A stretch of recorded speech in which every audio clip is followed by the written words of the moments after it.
بڑی معذرت کے ساتھ برا مت ماننا، میں عورتوں کو کوسنے نہیں بیٹھا، لیکن اپنی بہنوں سے بہت درد دل کے ساتھ پوچھنا چاہتا ہوں، اے خاتون جنت کی کنیزوں، کیا مردوں نے ہی صرف جنت میں جانا ہے؟ عورتوں نے جنت میں نہیں جانا؟ تمہاری محرومی کی حد ہے میری بہنوں کہ تمہارے قدموں کے نیچے جنت ہے۔ اللہ کے رسول فرماتے الجنت تحت اقدام الامہات، جنت تمہاری ماؤں کے قدموں کے نیچے ہے، لیکن ساتھ ہی حضور نے یہ بھی فرمایا کہ میں نے جہنم میں سب سے زیادہ اگر کسی کو دیکھا ہے تو عورتوں کو دیکھا ہے۔ آج بیٹیوں کا حال یہ ہے، اب بیٹیاں قرآن کہاں یاد کرتی ہے، اب بیٹیاں حدیث کہاں یاد کرتی ہے، اب بیٹیاں دین کہاں پڑھتی ہے؟ یہ تو گانے سنتی ہے، یہ تو سیریل دیکھتی ہے، یہ تو فلمیں دیکھتی ہے۔ اللہ اکبر!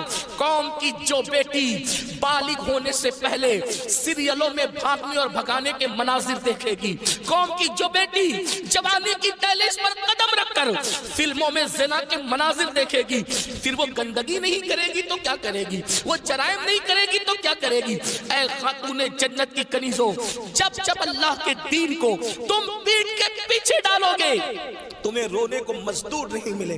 اور آپ جانتی ہیں یہ سیریل اور گندی فلموں کا نتیجہ ہے کہ بچیاں کسی اور کا ہاتھ پکڑ کر چلی جاتی ہیں، معاشرہ اس کو دھتکار دیتا ہے، پھر وہ ایک دو بچوں کا باپ بن کر کے اس لڑکی کو دھوکہ دے دیتا ہے، پھر جب وہ لوٹ کر آتی ہے تو نہ ماں باپ قبول کرتے، نہ بھائی قبول کرتے، نہ خاندان قبول کرتا ہے، اور وہ ظالم تو دھوکہ دے ہی چکا ہے۔ علم کی بات چل رہی ہے، رسول اللہ کی نواسی، جس طرح سے امام حسن کے کان میں، امام حسین کے کان قرآن اگر کسی نے کیا ہے تو وہ سیدہ زینب پاک کی ذات ہے۔ صرف 7 سال کی عمر میں سیدہ زینب نے حافظ قرآن کیا تھا، آپ قرآن کی حافظہ تھی۔ اللہ اکبر! آپ کو حیرت نہیں ہونی چاہیے، اللہ سیدہ زینب نے صرف 7 سال کی عمر میں قرآن کا حفظ کیا ہے، اور قرآن کی اکثر صورتیں آپ نے اپنی امی سیدہ فاطمہ کے ذریعے سے حفظ کیا ہے۔ اللہ اکبر! اور قرآن کا سب سے پہلے درس دینے کا کام کوفہ کی سرزمین پر سیدہ زینب نے کیا ہے۔ یہ رسول اللہ کا خاندان ہے۔ ام المومنین سیدہ عائشہ صدیقہ وہ خاتون ہے کہ اللہ اکبر، عورتوں میں سب سے زیادہ اگر کوئی حدیث روایت کر رہا ہے تو وہ سیدہ عائشہ صدیقہ کی ذات ہے، اور آپ مفتی 4 ملت ہے۔ اصحاب میں جب کسی مسئلے پر اختلاف ہو جاتا تو لوگ کہتے چلو ام المومنین کی بارگاہ میں ان سے پوچھیں گے۔ حیرت کی بات ہے، مردوں کا علم اختلاف اگر کسی کا قول فیصل کی حیثیت سے ختم کرتا ہے تو اسے ام المومنین سیدہ عائشہ صدیقہ کے نام سے جانا جاتا ہے۔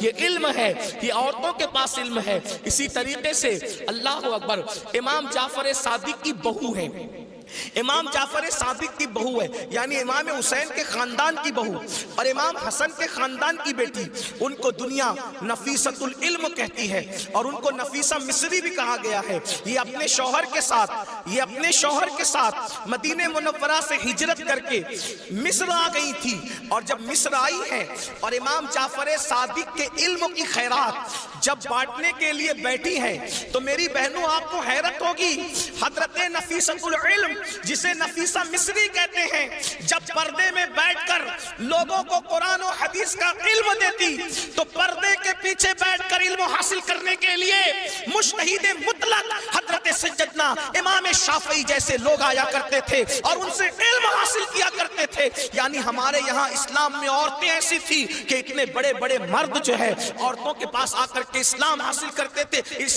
علم دین حاصل کرتے تھے، اسلام کا علم حاصل کرتے تھے۔ پردے کے پیچھے سے گویا کہ نفیسۃ العلم نے، نفیسہ مصری نے ام المومنین سیدہ عائشہ صدیقہ کی یاد کو تازہ کر دیا تھا۔ میری بہنوں آج وہ کہاں گیا معاملہ؟ آج تو عورتوں کا مطلب زیورات سے محبت، عورتوں کا مطلب نئے کپڑوں سے محبت، عورتوں کا مطلب شادیوں میں شرکت سے محبت، عورتوں کا مطلب بازار میں گھومنے سے محبت، عورتوں کا مطلب جو وہ فلموں سے محبت۔ عورتوں کو دین سے تعلق کیا رہ گیا؟ بڑی معذرت کے ساتھ برا مت ماننا، میں عورتوں کو کوسنے نہیں بیٹھا، لیکن اپنی بہنوں سے بہت درد دل کے ساتھ پوچھنا چاہتا ہوں، اے خاتون جنت کی کنیزوں، کیا مردوں نے ہی صرف جنت میں جانا ہے؟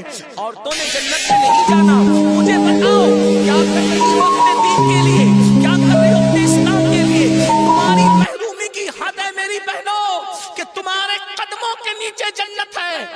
اللہ کے رسول فرماتے الجنت تحت اقدام الامہات، جنت تمہاری ماؤں کے قدموں کے نیچے ہے، لیکن ساتھ ہی حضور نے یہ بھی فرمایا کہ میں نے جہنم میں سب سے زیادہ اگر کسی کو دیکھا ہے تو عورتوں کو دیکھا ہے۔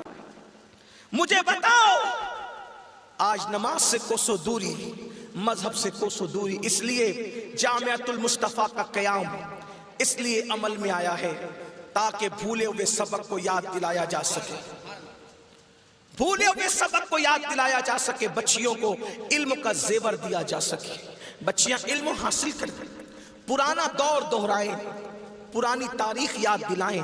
لوگ کہتے ہیں تاریخ اپنے آپ کو دہراتی ہے، دنیا آج کہہ رہی ہے بیٹی بچاؤ بیٹی پڑھاؤ، 1450 سال پیچھے ہے دنیا اسلام سے، دنیا آج کہہ رہی ہے بیٹی بچاؤ بیٹی پڑھاؤ۔ میرے نبی نے 1450-1500 سال پہلے بیٹی بچا کر بھی بتا دیا اور بیٹی پڑھا کر بھی بتا دیا۔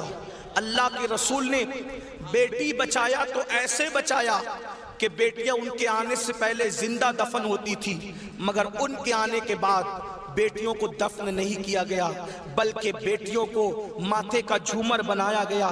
اگر آج دنیا میں کوئی بھی مذہب کا آدمی بیٹی چومتا ہے تو یہ صدقہ ہے مصطفیٰ جان رحمت کی آمد کا، یہ میلاد مصطفیٰ صلی اللہ علیہ وآلہ وسلم کا صدقہ ہے۔